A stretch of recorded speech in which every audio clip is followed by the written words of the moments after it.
Bendiga a toda esta comunidad de fe, de discípulos del Señor. Mientras cantábamos, venía ese pasaje de Apocalipsis a mi mente, ¿verdad? Toda tribu, toda lengua y toda nación. Nos hemos unido como fieles seguidores de Jesús hoy a millones y millones de cristianos alrededor del mundo, adorando, exaltando y poniendo a Jesús como lo primero de nuestras vidas. Y eso es el todo del hombre. Eso es lo que hace pleno y le da sentido a la existencia humana. En Panamá son las 2 de la tarde, no he cambiado la hora, ¿verdad? Así que aquí son, ¿qué? ¿A las 12? Las 11, perdón, sí, las 11, ¿verdad? Disculpen, hermanos, cualquier cosa me dicen, mi hermano se le fue, ¿verdad? Me sacan la tarjeta roja, no hay ningún problema por eso. Quiero agradecer públicamente al pastor John por la confianza, ¿verdad?, de darnos el privilegio. Este es un honor de poder dirigirnos a ustedes en el nombre de nuestro Señor y Salvador Jesucristo. Gracias, John, públicamente lo expreso de esta manera. Estoy aquí porque hemos venido a pasar fiestas de fin de año con mi cuñada, primera vez en la historia de nuestra vida, con nieve a estos niveles. Donde yo vivo es 33, 34, 35 grados centígrados. No sé en el cambio cómo es, ¿verdad? Así que cada movimiento aquí es frío en esta temporada. Me dicen que en la otra temporada la cuestión es más cálida. Pero eso no ha impedido pues reírnos, disfrutar en familia y conocer su ciudad. Y hoy estar aquí para adorar al Padre. Vamos a abordar una temática que está muy vinculada a estas celebraciones, pero que nos lleva a un nivel de lo sobrenatural de Dios. Va más allá de la lógica, del cálculo y de la posibilidad humana. Los seres humanos, por la misericordia de Dios, hemos hecho muchas cosas, pero hay cosas que solo Dios puede hacer. Y por ello vamos a hablar de que no hay nada imposible para Dios. Nada realmente hay imposible para Dios. Pero nada imposible para Dios no tiene que ver estrictamente con nuestra cosmovisión, como nosotros interpretamos la vida y el mundo. Por eso Dios es trascendente. Por eso Dios trasciende al tiempo, al espacio, al cálculo de los seres humanos. Y vamos a ver a este Dios cómo opera en sus imposibles para quienes están a la espera de su amor y de su misericordia. Lucas 1, casi todo el capítulo, ¿verdad? No voy a leer todo el texto, apenas voy a introducirlo, pero si usted tiene una Biblia ahí en su dispositivo electrónico, Lucas 1, vamos a ver qué nos dice la palabra del Señor, por lo menos en algunos versículos introductorios, y allí sigue toda la narrativa de lo que el Espíritu Santo inspira a este escritor cristiano para su propio tiempo, pero que tiene relevancia también para nuestros días. Voy a leer unos breves versículos de Lucas 1. Estoy escuchando como páginas de Biblia, ¿verdad? Eso pertenece a mi generación, ¿verdad? Así que qué lindo, hermanos. Es encantador escuchar ese sonido. Lucas 1. Leamos lo que dice la palabra del Señor. Estoy leyendo en la traducción del lenguaje actual. Muy distinguido amigo Teófilo, en la Reina Valera, la clásica del 60, dice: oh excelentísimo Teófilo, usted bien sabe que muchos se han puesto a escribir informes acerca de las cosas que han pasado entre nosotros. Las escribieron tal como nos la contaron quienes estuvieron con Jesús desde el principio. A ellos Jesús les mandó a anunciar su mensaje. Yo también he estudiado con mucho cuidado todo lo sucedido y creo conveniente ponerlo por escrito tal y como sucedió. Así usted podrá saber si le han contado la verdad. Y de ahí se va a desprender todo lo que intentaremos abordar en estos minutos. Oh excelentísimo Teófilo, dice la versión Reina Valera del 60. Lucas es ese cristiano de la segunda generación de cristianos. Observamos a la primera generación de cristianos en toda la periferia de Jerusalén. Pedí a los productores me ayudaran a colocar un pequeño mapa que tengo allí para ubicarlo geográficamente, más o menos donde esto está ocurriendo en la historia y en el tiempo. ¿Lo tenemos? ¿Sí? Ok, pueden verlo allí, ¿verdad? Quizás no se ve con toda la nitidez que quisiéramos, pero es allí donde inicia el cristianismo. ¿Sí, mis hermanos? Muy largo de este continente que se conoce como América. Si usted puede observar a mi mano derecha, en esa pequeña franja, está lo que se conoce como la tierra de Israel.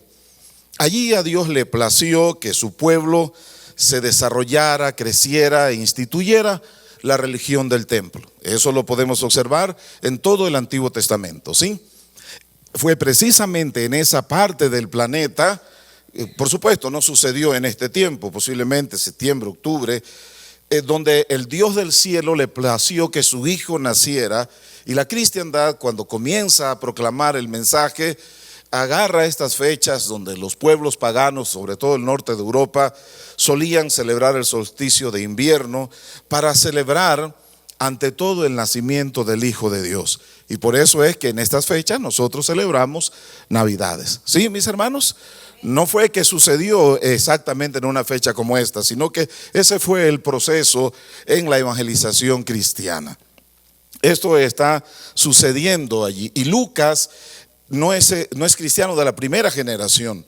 No corresponde a la generación de Pedro, Juan y todos estos que se convierten allí en Galilea, a las orillas de este lago de Galilea, sino que es ese cristiano que cuando se da una persecución después de la muerte de Esteban, recuerdan eso en el libro de los Hechos, los cristianos tienen que huir porque ya no son bienvenidos en el templo y la ortodoxia de los judíos es seria. Hay todo movimiento político y religioso en esos días y son perseguidos, y la sede sólida y fuerte de la iglesia tiene que trasladarse. Apenas si se quedan los discípulos principales en Jerusalén y se van a Antioquía, más al norte. Si pueden ver en ese pequeño mapa hacia arriba, quizás no se ve, como dije, con la nitidez, pero hacia arriba está Antioquía. Y cuando los cristianos llegan a Antioquía, que es donde se les dice cristianos por primera vez, según el relato de nuestro escritor, un joven intelectual, académico, científico, posiblemente practicaba la medicina clásica de aquellos días, tiene un encuentro de salvación con Jesús y su vida es transformada radicalmente.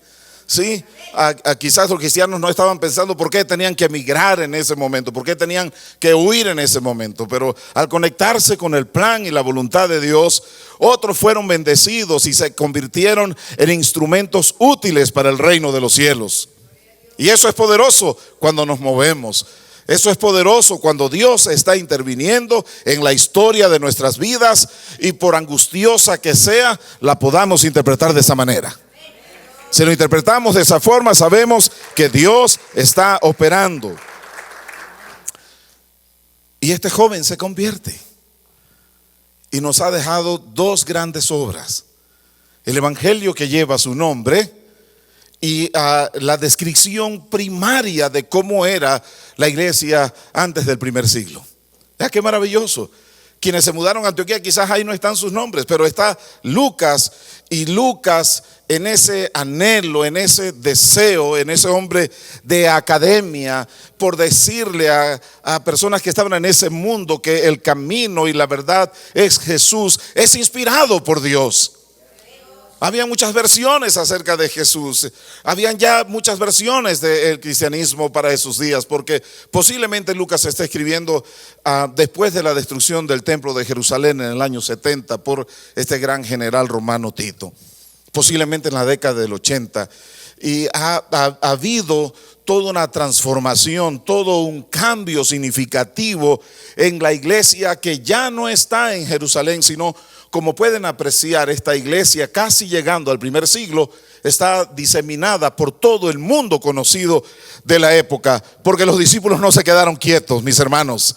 Los discípulos no se quedaron cómodos ni sentados, se afiliaron al gran proyecto de Dios de ir y hacer discípulos a todas las naciones de la tierra. Y se movieron apasionados por Dios. Algunos siendo bivocacionales, algunos haciendo sus trabajos como Priscila y Aquila, pero en todo ello vinculados a un proyecto de la redención de Dios. Y Lucas le está escribiendo a esa generación de cristianos, a esa segunda generación de creyentes. Pero también Lucas le está escribiendo a personas importantes, como es este Teófilo.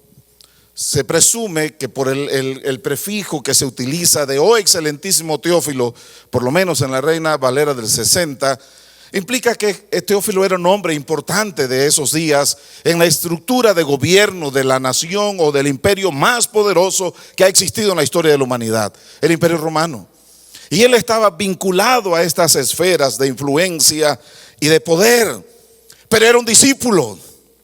Significa que no hay barreras de quienes seamos o a dónde hayamos podido llegar, si somos hombres de negocios o de ciencia. No hay barrera para adorar al Señor. No hay impedimento. Y este hombre no se avergonzaba de su fe, porque sabía que no era el imperio, sino Jesús la respuesta a todas las preguntas y las inquietudes de la persona humana. Y Lucas está interesado en afirmarlo a él. Las personas que han dedicado su vida porque tienen los dones para estar vinculados a esto de las ciencias bíblicas, nos dicen a nosotros los prácticos que posiblemente Teófilo no solo era ese personaje, sino que era pastor de una pequeña comunidad que estaba interesada en saber sus orígenes, en saber si lo que ellos estaban haciendo tenía convicción, tenía valor, en saber si reunirnos cada semana en un auditorio como este tiene sentido alguno, tiene una base alguna, sobre todo en una sociedad relativista donde todo lo cuestiona y sobre todo todo lo de Dios. Y el Espíritu Santo está afirmando a estas comunidades, como también creo nos afirma a nosotros en nuestros propios contextos. Y Dios nos sigue diciendo hoy día, no importa lo que esté pasando a nuestro alrededor, Él es el Señor, Él es el Rey de Reyes, Él es el Señor de los señores. Él no ha cambiado y Él no va a cambiar. Puedo cambiar yo, puedo envejecerme como en efecto me está pasando, pero Él seguirá siendo Dios. Seguirá siendo Señor. Su amor no tiene límites. Su gracia está allí todavía activa y tiene poder, tal y cual como cantábamos en esta canción de la sangre de nuestro Señor. Y poder tener el privilegio nosotros, quizás 1900 años después que se escribió este texto, es un entusiasmo, es una alegría profunda. Saber que el Dios de los cielos le plació dejarnos esto para nosotros también hoy, que a veces tenemos inquietudes y preguntas en una sociedad multicultural, multiétnica, multireligiosa. En este contexto, Dios sigue siendo relevante y Lucas le está diciendo a ellos que por supuesto que sí. Les está diciendo a esa generación de cristianos que Jesús de Nazaret sigue siendo el camino, la verdad y la vida, y que nadie irá al Padre si no es por Él.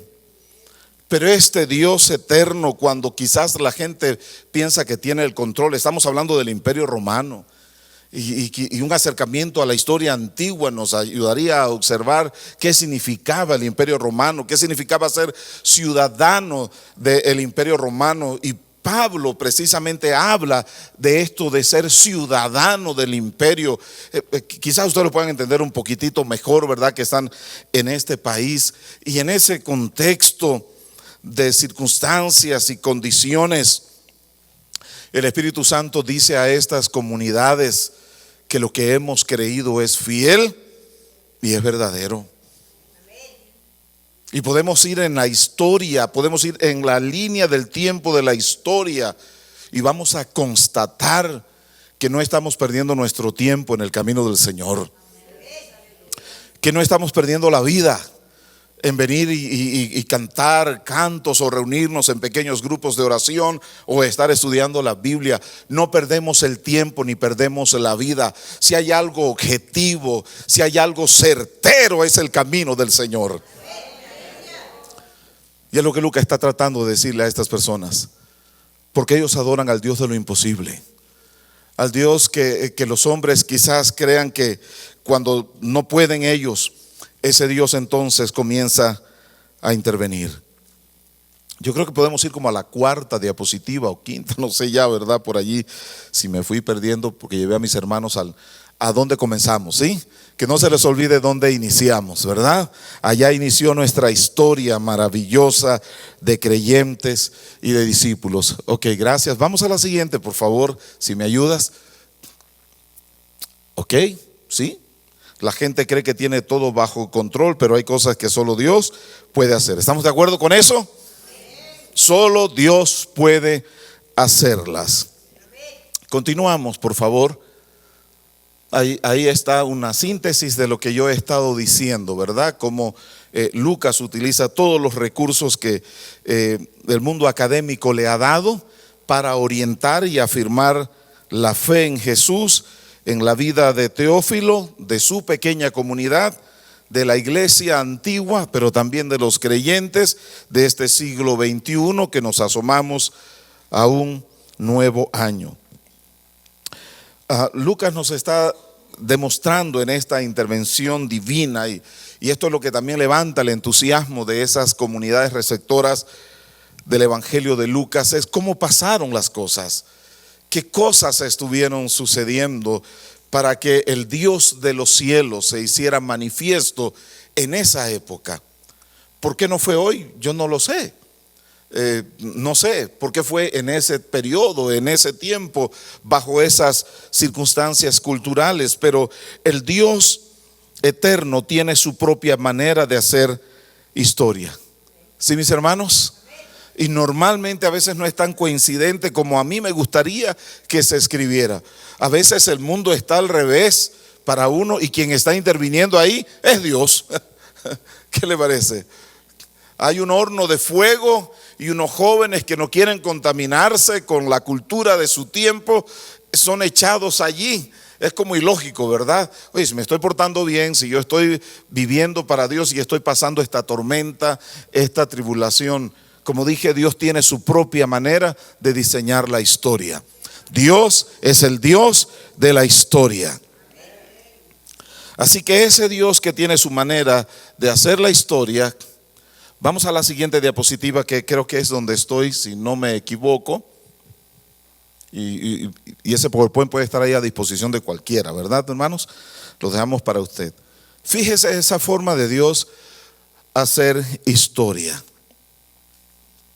Dios no hace historia desde lo aparentemente más importante. Estemos en el pasaje. Por eso Dios es un Dios de lo imposible. Por eso no hay nada imposible para Dios. Trataré de aprovechar rápido estos minutitos. Veamos esto. Creo que es la siguiente producción. Anterior. Una que dice: Lucas nos muestra cómo Dios tiene su propia manera de hacer historia. Ahí es, exactamente. Fíjese, hace historia, vuelvo a repetir, no desde lo aparentemente más importante, ¿sí? Vivimos una cultura donde la gente quiere tener, ¿cómo se llama? Ser influencer, creo que le dicen, ¿verdad? Quieren ser importantes, quieren tener muchos likes en sus redes sociales. Pero Dios no actúa de esa manera, sino que Dios muchas veces interviene a través de los que no cuentan para nada ni para nadie. Siga conmigo este relato en el Evangelio. Veamos a nuestros protagonistas. Un sacerdote viejo. ¿Sí, hermanos? Y yo cuando estaba trabajando en este pasaje dije: Dios mío, voy hacia, ¿cómo se llama? hacia Zacarías, ¿verdad? Un sacerdote viejo, no es un sacerdote de 1,80 m, así, ¿verdad? Que es como casi alguien de Hollywood. No, es un sacerdote viejo, casado con una mujer anciana. ¿Sí? Miren esos escenarios, veamos a nuestros personajes. No tenían hijos. En una cultura donde no tener hijos era como ser castigado por Dios. En la cultura judía no tener hijos era ser maldito, para que sepan eso. ¿Sí? Eso era. Era una estigma social espantosísima. El tiempo no nos daría para explicar un poco al respecto. Pero no tenían hijos. No tenían nadie que les fuera a cuidar cuando sus fuerzas ya se acabaran. No contaban con un pariente cercano que les pudiese ayudar. Eran de las montañas de Judea. De alguna manera eran personas campesinas. Yo no sé si usted conoce un contexto de campesinos. Conversaba ayer con una señora donde fuimos, Irma, ¿verdad? Y esta buena hermana, estaba un caballero ahí y estaba contando un poco su historia. Me quedé asombrado porque era precisamente de las montañas de su país. En consecuencia, eran campesinos. En las montañas de Judea no había gran industria. Sí, mis hermanos, el trabajo era más agrario que cualquier otra cosa. Por el contraste vemos a una joven mujer también comprometida para casarse en un pueblo que nadie daba un centavo por ese pueblo. Se llamaba Nazaret. Dijeron después, algo bueno puede salir de Nazaret. Era el estigma y todos los calificativos negativos que habían hacia ese contexto. Pero es a estos personajes, y podríamos incluir también a los pastores de aquella noche, son a estos personajes a quienes sería desde la perspectiva y la óptica humana, desde la lógica humana, era imposible que a estas personas Dios les pudiera hablar. Pero fue a ellos a quienes Dios quiso revelarse. No fueron los doctores de la ley, ni los escribas, ni los fariseos, ni los que tenían el control de la religión como los sumos sacerdotes, sino fueron personas descalificadas, excluidas, a quienes el Dios del cielo se les reveló. Porque Dios no actúa con la agenda de los hombres. Dios no actúa desde la cosmovisión humana. Dios actúa desde su soberanía. Porque Él es Señor, Él es Rey, y lo que era imposible para la sociedad religiosa de su tiempo fue posible para Dios. Bueno, en Panamá aplaudimos, no sé si acá también, ¿verdad? Si quieren dar un aplauso al Rey, hágalo.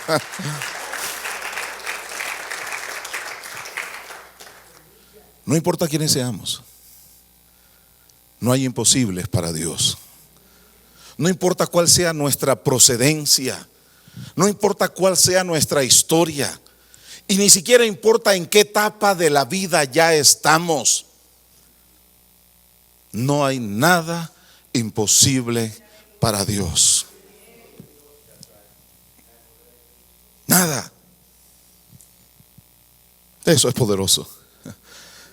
¿Cómo serían estos hermanos cuando estaban escuchando estas cosas? Y dijeron, pero si yo soy de esa gente, yo también vengo de la montaña, yo también tengo limitaciones, yo también soy un aparente fracasado de la vida, pero Dios se puede revelar a mi ser, Dios me puede hablar. Sí. ¿Cómo se diría acá? Yes. Y hay unos escenarios que son especiales para el Señor manifestarse. Y yo quiero mencionarlos muy brevemente. Es que decía mi profesor de homilética, John, cuando se me calienta el corazón se me estira la lengua, ¿verdad? Y quiere uno quedarse ahí, ¿verdad? Ese es el problema de los predicadores, ¿verdad? Pero a pesar de todas esas limitantes que hemos visto, campesinos, montañeses, viejos, ancianos, pobres, de pueblos mal hablados, de muy mala reputación, había piedad. Dios. Y eso tocó mi corazón, porque esa es parte de la virtud cristiana. Vivimos una sociedad muy impía, muy malvada, muy perversa. Vivimos una sociedad egoísta, individualista en extremo. Se supone que nosotros éramos los de la tribu, ¿no es cierto, verdad?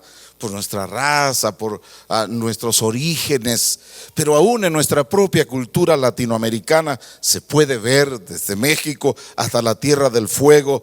También nos está absorbiendo todo esto y la sociedad se vuelve impía. Acepta lo que no se debe aceptar, lo que es contra lógica y contra naturaleza. Pero a pesar de estos nadies, por así decirlos, a pesar de este sacerdote que tenía un ministerio no tan próspero ni tan fluido, ¿verdad? No era un pastor popular, John. No aparecía en las páginas de redes sociales en primera plana. No, era un pastor campesino. Pero en ellos había piedad. La Biblia dice que por haberse aumentado la maldad, el amor de muchos se enfriaría. Vivimos una sociedad donde no importa el otro, donde el concepto de proximidad, el segundo y gran mandamiento que es aceptable para nosotros también, amar al prójimo como a ti mismo, es algo que alguien ha escondido por abajo. El materialismo, el individualismo de este mundo cruel y perverso podría ser una barrera para que Dios se haga presente. Pero en estas personas había piedad. Y si hay una forma en que Dios puede hacer cosas imposibles, es cuando nuestro corazón ha cultivado la piedad. Usted puede ver el currículo de Zacarías y de su señora. Y dice que habían guardado los mandamientos del Señor, que eran piadosos. Oye, qué cosa más poderosa es esa. Si hay algo que va a mover el corazón de Dios, es que no olvidemos los preceptos que hay en esa Biblia maravillosa. ¿Me la prestas un momentito, por favor? ¿Puedo tomar? Esta Biblia es como de una creyente de fuego, hermano, ¿verdad? Sí, gracias por prestarla. Se la voy a regresar al final, no se preocupe. Sí. ¿Sí? ¿Qué hace realmente a un cristiano? No importa si usted vive en Marte, es que mantengamos la piedad. Y la piedad solo puede estar fluyendo en nuestra vida si nos deleitamos en los mandamientos del Señor. Si hay vida espiritual, si hay altar en nuestro corazón, si la Biblia ocupa un lugar importante y lo que ella nos enseña, si pasamos tiempo con Dios, allí se cultiva la piedad. Y la piedad crea un escenario para que el Dios de lo imposible se manifieste. Tenemos algunas peticiones en el corazón, algunos anhelos todavía por allí pendientes, y a veces oramos y tratamos de buscar los medios y las formas. Quiero animarles como iglesia de Jesús a que volvamos a estos principios de piedad. ¿Sí? Volvamos a la oración, volvamos a las escrituras, volvamos a la palabra de Dios, volvamos a la adoración, volvamos a tener un altar individual y colectivo que mueva al Dios de lo imposible. Para cosas que nuestros ojos no han visto, las podamos ver. ¿Sí? Esas eran estas personas, pero tenían piedad.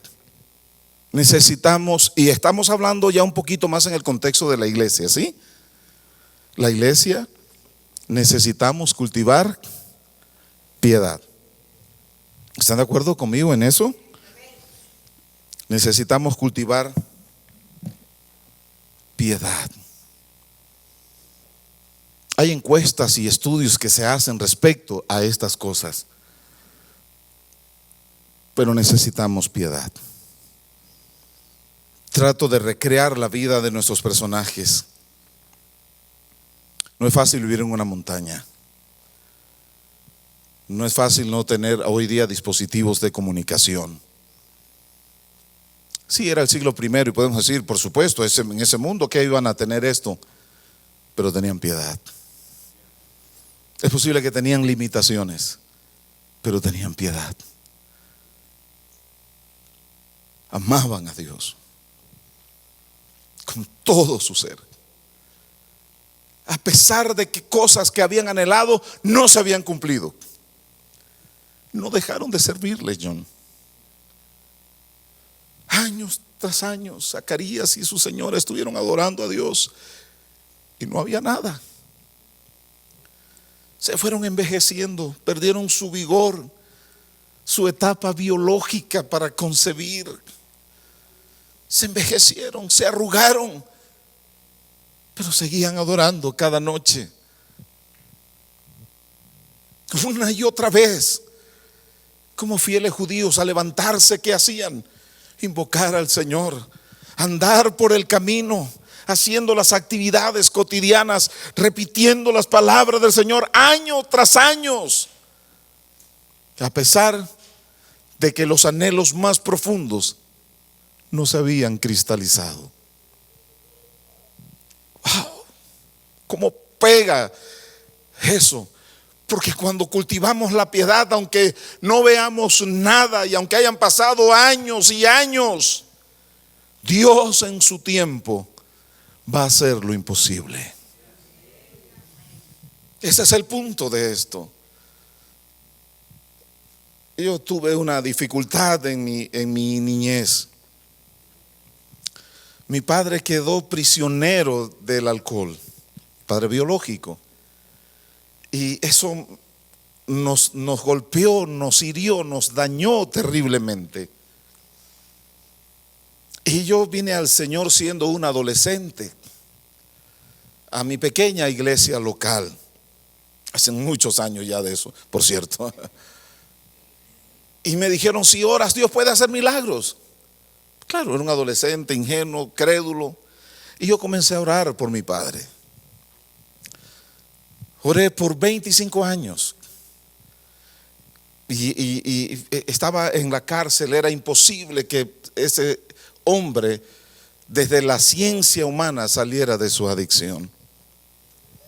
Y cuando yo cumplí 25 años de orar, me agoté. Y llegué a la conclusión, aquí no va a pasar nada. Se va a morir y se va a ir a los infiernos. Si al final ha sido un pecador toda su vida.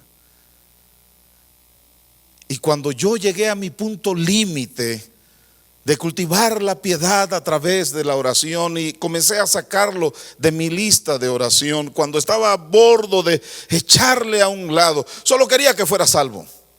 No podíamos reparar cosas en nuestra vida ya, solo quería que fuera salvo, que experimentara el amor y la libertad de no morir en esa cárcel de la adicción. 25 años. Pasó las últimas semanas, ¿verdad, Tita? Con nosotros. Tita es mi esposa, hermanos, ¿verdad? Yo le digo así, y Tita está allá. Y hace 10 años salió de la prisión. Sí, mis hermanos, sigue siendo piadoso, aunque no veas un resultado en el tiempo. No te agotes, no tires la toalla. Sigue cultivando la piedad, porque donde hay piedad, Dios hará lo imposible. Dios hará lo imposible. No sé si el Señor, a través de este humilde vaso, le está diciendo algo a alguien. Él es el Dios de lo imposible. Pero no dejes la piedad, ¿sí? A veces uno se puede agotar, yo entiendo eso. Pero vi a este hombre perseverar con su mujer hasta el final de sus días. Y el ángel vino, aleluya. Aleluya. Y el ángel vino. El ángel vino. Y no solo le habló a él, no solo le respondió a él, sino que le dio la noticia de salvación para la humanidad entera. Dios, ¿sabes lo que eso significa? No solo fue responder a una oración, no sé, de 70 años, a lo mejor, no sé, sino que le dijeron: no solo para ti hay buenas noticias, sino para el mundo entero. Para personas que nacerán dentro de 2000 años. Y algunos vivirán o migrarán a vivir en un estado como este o donde yo vivo. La piedad no solo se quedó allí para dar una alegría personal, se extendió al cosmos, al universo, a la historia y a la humanidad. Y nos alcanzó porque hubo un hombre que cultivó la piedad del primer siglo, de unas montañas, y viejo. A veces nosotros, con tantas otras cosas a nuestro haber, recursos, facilidades, oportunidades, etcétera, no entendemos que la bendición no solo va a ser para mí, va a ser para decenas y miles y quizás millones de personas. Alcanzará al barrio donde usted vino, al primo, al pariente, al pueblo suyo. Cultivemos la piedad. En segundo lugar, gracias Jesús de Nazaret. Voy a tomarles unos 5 minutos más, ¿les parece, hermanos? Sí, 5 o 7 minutitos y vamos a orar. Solo voy a mencionar, y si tenía que enfatizar cultivar la piedad, entonces allí me quedo satisfecho en esta exposición. En segundo lugar, nada hay imposible para Dios, porque Él ha dado promesas. Las promesas de Dios no son como las de los seres humanos, no son como las de los políticos en nuestros pueblos latinoamericanos, o posiblemente como acá. En Él las cosas son sí y amén. En Él no hay mudanza ni sombra de variación. Realmente hay poder en la palabra que dice: te bendeciré y serás de bendición. Hay poder en esa palabra. Te bendeciré y serás de bendición. Saqué de la vida de la piedad de la oración aquel versículo que dice: clama a mí y yo te responderé. Lo que le dijo el Señor al profeta Jeremías: clama a mí y yo te responderé. Zacarías había orado por un hijo, por el significado que dije anteriormente, que era un hijo, era continuidad de la vida. En la cultura judía, la ausencia de hijos significaba que su vida se acabó. Las sociedades antiguas eran quizás mucho más espirituales que las nuestras y tenían profundos valores. Para un hombre del primer siglo, de la cultura greco-romana, saberse morir sin hijos era saberse desaparecer para siempre. Y eso incluía la cultura judía. Y Zacarías había orado, como les dije, por años. Y pasó el tiempo. Y yo les dije, era 15 años orando por un padre adicto al alcohol, ¿sabes? Solo deseando que Dios lo salvara. Y Dios lo ha salvado. No pude enviarle la fotografía a producción para habérselos enseñado mientras celebraba él Navidad con mi hermana. En tercer lugar, nada es imposible para Dios. Él puede transformar los corazones. Como tomé esta Biblia, y puede transformar todo el escenario. Si usted nota el versículo 14, usted podrá ver que y tendrás gozo y alegría. ¡Wow! ¿Tendrás qué cosa? Gozo y alegría. Estas dos palabras en el griego del Nuevo Testamento, y sobre todo el griego que usa Lucas, en mi país hay ciertas fiestas que se llaman patronales. No sé si en su pueblo donde usted viene igual le dicen, hermano, es fiesta. Y a veces 3, 4 días. ¿Cómo se llama? Charangas, música, comida, piteos, decimos allá, ¿verdad? Carcajadas hasta donde ya no más. Tendrás gozo y alegría. Tendrás una fiesta. Sí, mis hermanos, donde era imposible que hubiese alegría. Sí. Era imposible que hubiese alegría. El ángel le dice, tendrás gozo y alegría. Y en efecto, así fue cuando usted sigue leyendo el Evangelio, cuando nace Juan. Eso fue una fiesta en las montañas, mis hermanos, donde más a veces uno celebra. Nada hay imposible para Dios. Él puede transformar los corazones, pero también las circunstancias. Y se relata y se detalla y se desgrana allí toda esa transformación que habrá no solo en este hombre piadoso, sino también en su comunidad, en su sociedad y también en nosotros. Gozo y alegría. ¿Cuánta depresión hay? ¿Cuánta gente triste hoy?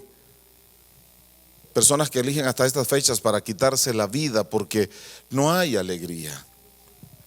Y no crean, los cristianos a veces estamos como Elías, ¿recuerdan? Quítame la vida. Sí, sí. ¿Para qué seguir? ¿Para qué ir? Pero el ángel le dice, tendrás gozo, repita conmigo, y alegría.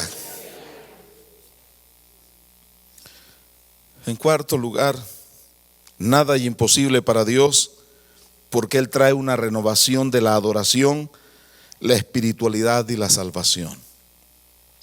Podemos ver eso en los versos de los 15 al 17.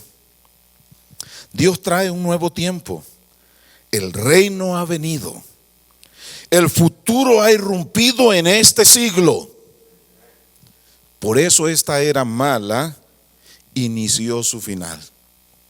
El tiempo en efecto no nos da para desgranar un poco más este punto de esa renovación. Zacarías es ese punto de transición entre lo viejo y también lo nuevo de Dios. O sea, Zacarías es muy interesante. Entre el culto antiguo ritualista de los judíos que no había proporcionado gozo y alegría ya por los legalismos, a la irrupción del reino de Dios. Cuando el Mesías dice, el reino de los cielos está entre ustedes. El reino de los cielos ha venido. El reino de los cielos se ha acercado. Y hubo toda una renovación. La religión del templo quedó en un segundo plano y la adoración del reino de Dios ocupó el primer lugar. Por eso cantamos como cantamos, adoramos como adoramos, exaltamos como exaltamos. Y saben que antes de que se me terminen los 7 minutitos, ¿saben algo? El mundo venidero será mejor. Qué maravilloso es ser un discípulo de Jesús. Qué confianza nos da esto, qué seguridad nos da esto y qué esperanza nos da esto. Hemos sido introducidos en un mundo nuevo. Fuimos introducidos a la eternidad. Juan dice, el que cree en mí tiene ¿qué cosa? Vida eterna. ¿Quién dijo eso? Porque tengo un caramelo al final. Esa hermana de lucha. Así es. Vida eterna. Cuando creímos, fuimos introducidos ya en la vida eterna. Si alguno de los nuestros se va, sepan que va a la plenitud de la vida. ¿Sí? Y eso cambia la perspectiva de la muerte o las defunciones para nosotros los cristianos. Esperanza. Esperanza. Cuando mi mamá estaba por partir de este mundo, le diagnosticaron un cáncer cérvico-uterino.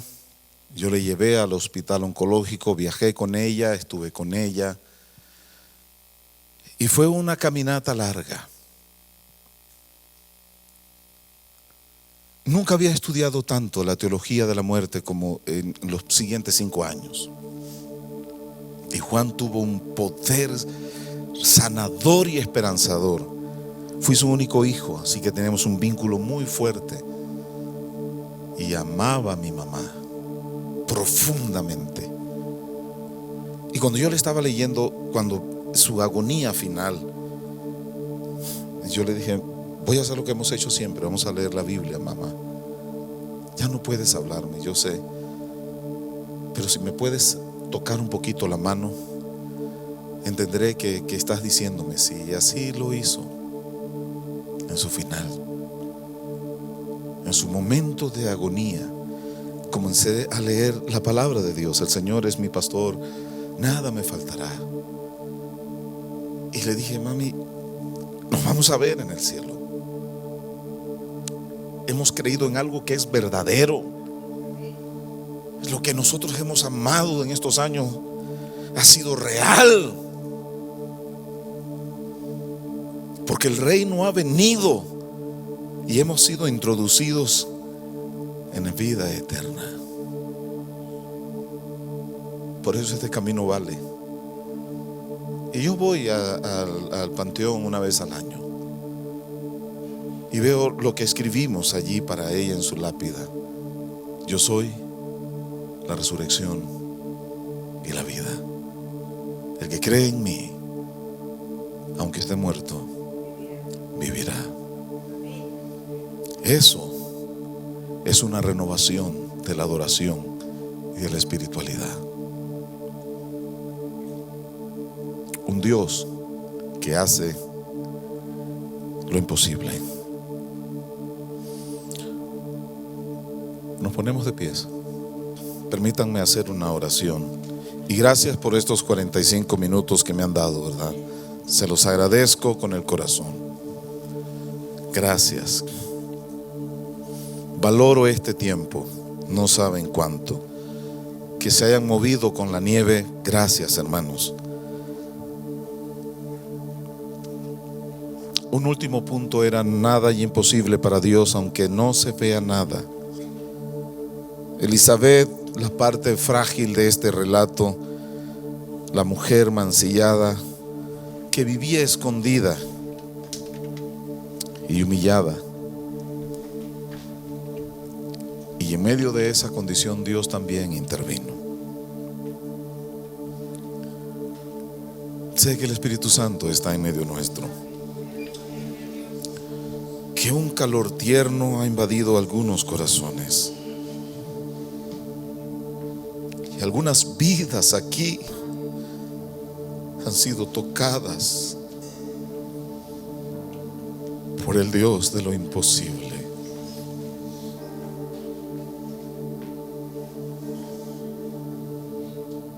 Fluye, Espíritu Santo.